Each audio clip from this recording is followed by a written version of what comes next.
New teachers love strategies, and I get it because we think that strategies fix classrooms, but actually they really don't.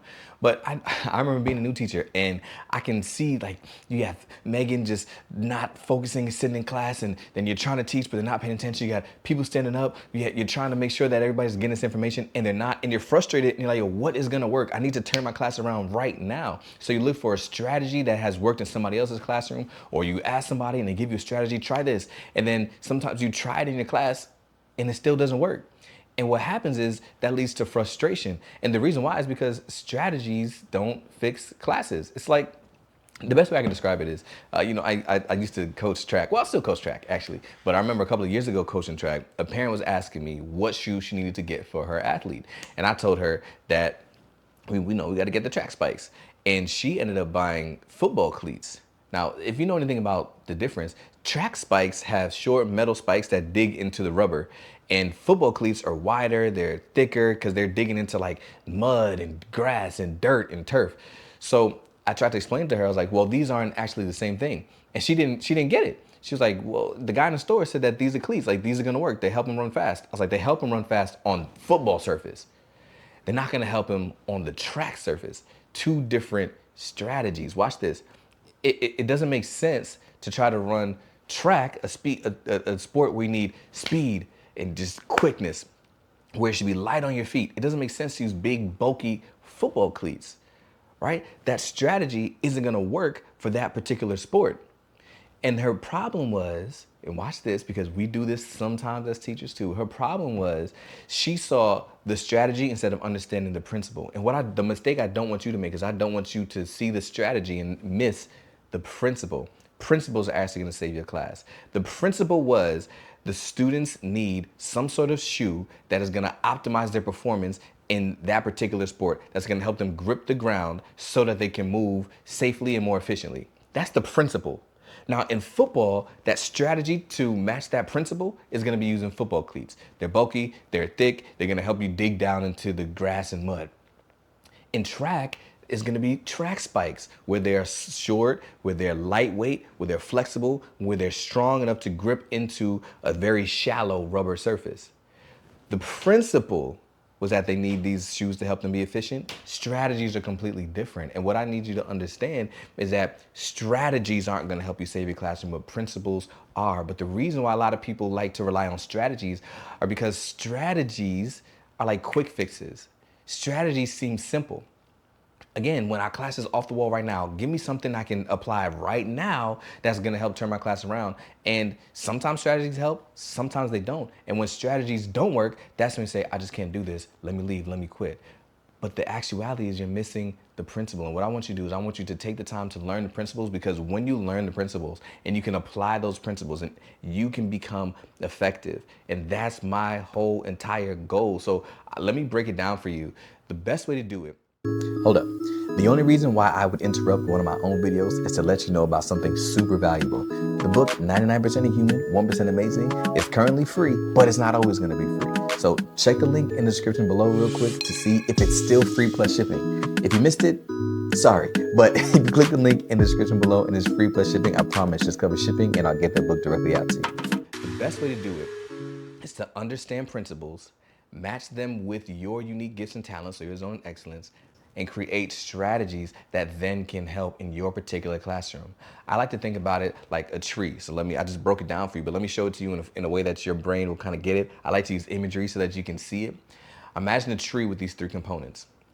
The trunk of the tree is going to be those principles. Everything stems from the principles. There are 6 principles of effective instruction. I'm gonna share them with you before this video is over in just a couple of seconds. There's 6 principles of effective instruction. Principles that are proven, principles that work regardless of every situation, that work from Aristotle until now. These principles are the way that you can effectively lead your classroom and give student information so that they can improve their achievement data. I promise you this is gonna work.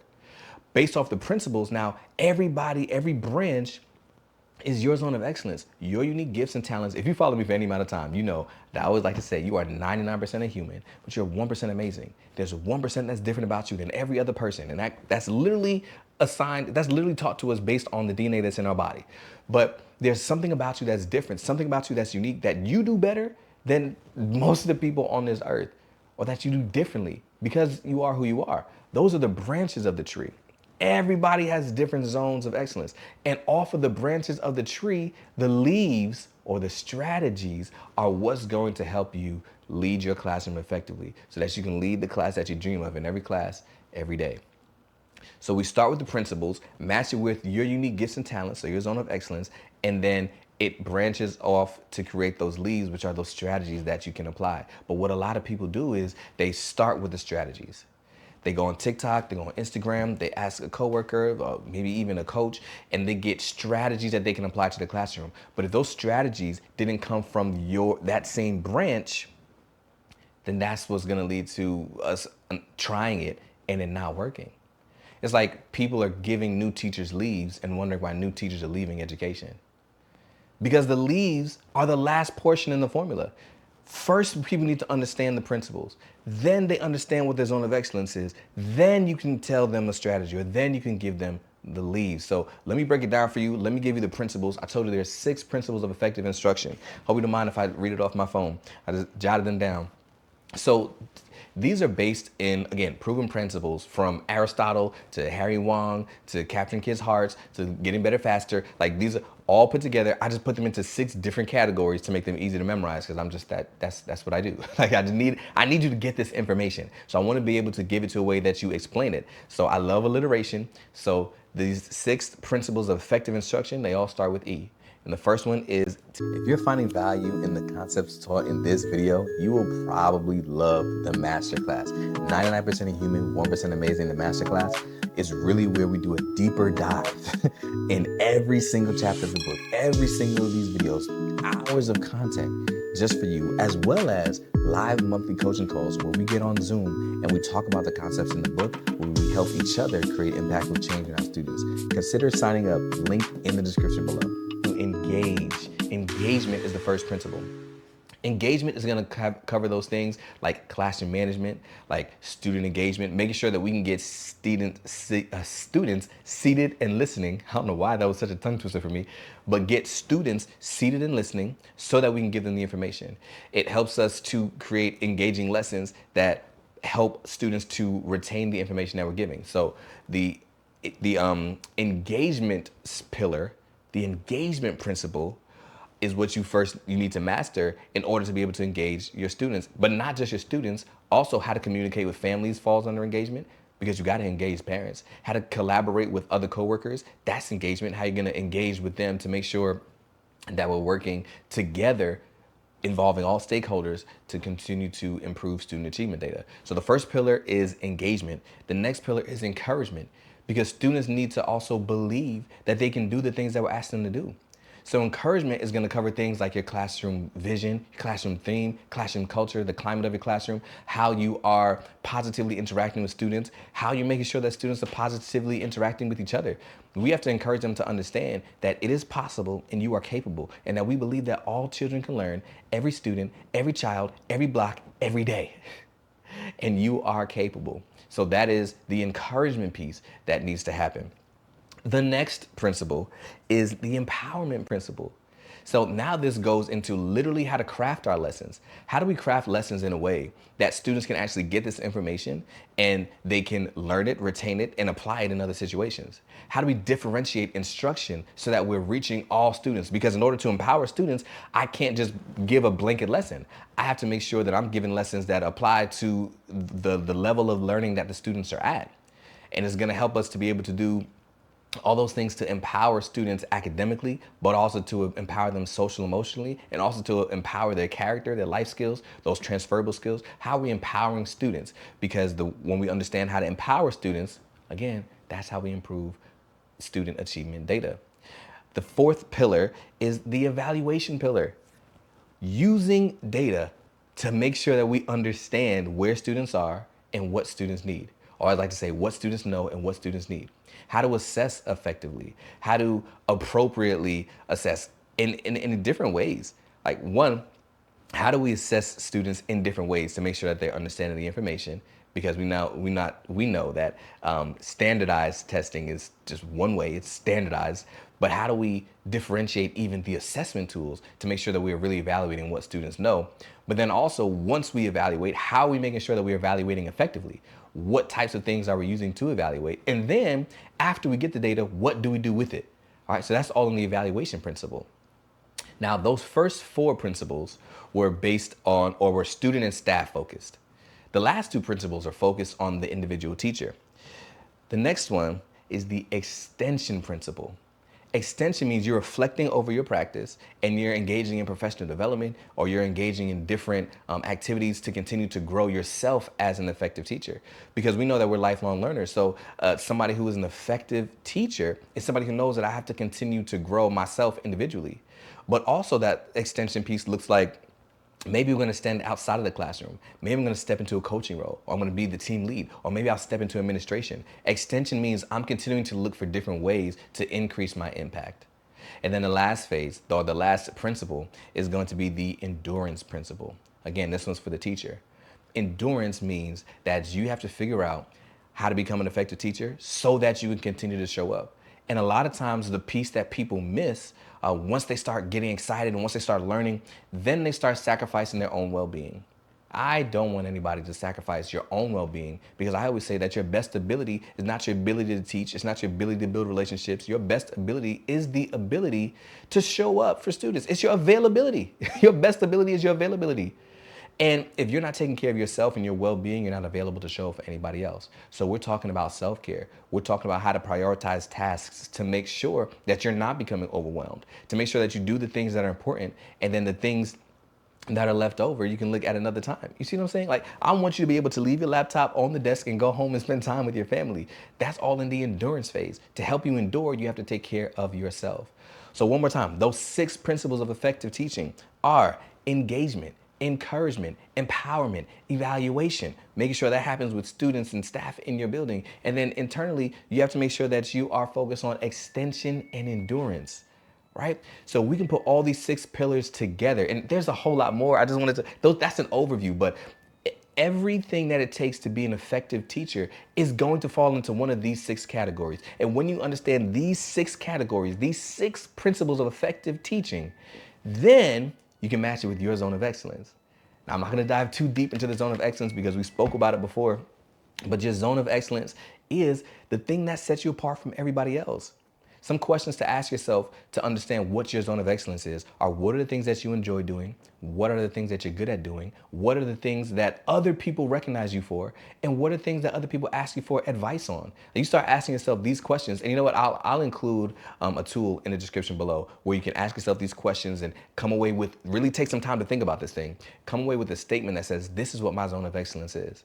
Like for me, I know that within my zone of excellence, there's a lot of positivity, encouragement, empowerment, right? It's a lot of, you got this. There's a lot of motivation. There's a lot of inspiration. That just pours out of me naturally, is what I've been told. People always ask me, again, when you're trying to find a zone of excellence, what are those things that people ask you for advice on? People are like, how do you stay so positive all the time? Or how are you so patient with students? Right? How do you communicate with them in a way that they actually get it? How do you keep so much energy and engage them? Like, these are the things that are within my zone of excellence. So as I'm evaluating what my zone of excellence is, I'm matching it with those 6 principles that I mentioned earlier. So now these are my branches. I'm matching with those 6 principles that we talked about earlier. So now when I'm met with adversity in the classroom, or now when I'm stepping into my classroom and I want to live the class that I dream, I'm creating strategies based off of those principles that match my zone of excellence. And now these strategies that I'm applying in every classroom is what's allowing me to live my dream every class, every day. But a lot of people start with the strategies. You can't start with the strategies. You got to start with the principles, right? And the reason why, I'll give you an example. Like I always, my first year teaching was my worst year teaching. Second year got a little bit better, but when I was a new teacher, I was just rough all around. And I can remember, like I told you, my zone of excellence, I'm positive, I'm upbeat, I'm excited, I'm energetic. So I remember when a coworker, I looked at her classroom and my classroom was struggling. Like they couldn't sit, they couldn't sit down, they couldn't listen. Like I was just super frustrated. You know what it's like. I was super frustrated. Like people would walk past my classroom and look into it like, ooh, he can't manage that class. So I remember going to one of my coworkers whose classroom was always on point, Coach B, and I looked at her and she had a big demeanor. She used to play college basketball. She was a center, so she had a strong demeanor, a deep voice. And students just didn't mess with her. So when I went to her for some strategies to help improve my classroom practice, she told me I had to turn into the Hulk.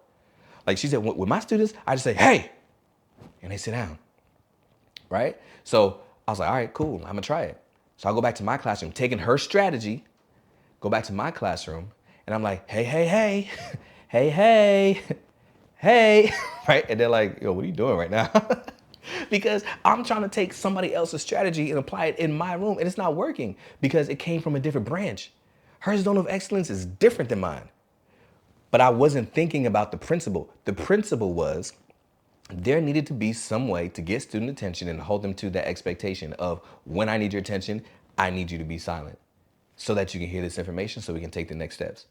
She didn't explain that to me. She just gave me a strategy. So now once I understood what the principle was, after that school year when I almost quit, after that school year when I was struggling the most, and I spent some time learning these principles, I went back and said, oh, okay, so it's not that I have to yell at them. It's not that I have to be 6'2", 300 pounds like Coach B. Like, it's not that. I can be who I am, but the principle is I need them to understand that when I'm delivering information, they need to turn their voices off, listen to what I'm saying, and then make sure that they understand the directions so I can hold them to the expectation. So when I went back to my classroom, I started using my calls and responses. And again, so now watch this. I do share strategies. I teach principles, but I share strategies. So let me share a strategy that has worked in my classroom. With my call and responses, I would always just give them, when I say this, you say that. And they know that when that happens, they should get silent because what I'm about to say next is something that they need to know. And that just flowed from me so naturally because again, in my zone of excellence, I'm positive, I'm upbeat, I'm energetic. So I'll just walk around the classroom and say, when I say dream, you say big, dream big, silence. When I say work, you say hard. Like I said, they just come to me. When I say don't, you say quit. When I say live, you say right. When I say build, you say skills. When I say create, you say choices. Like these just flow from me because it's who I am. So because it's so natural to me, and I matched it with the principle, which is give them an attention grabbing signal so that they understand that what's about to happen next is important. I was like, boom, that's the unlock for me. All right, so do you see how understanding those 6 principles of effective teaching and matching with your zone of excellence now allows you to create strategies that you can use for your classroom? Hopefully you do. If not, in another video, we'll do a deeper dive onto what actually is in all of these 6 pillars, how to actually find your zone of excellence, and to walk you through my framework of creating your own strategies. But in the meantime, check out one of the videos in this playlist, which I think will be super, super helpful for you. Appreciate you spending time with me. Remember, don't just take those strategies, understand the principles, match with your zone of excellence, create strategies that work for your students.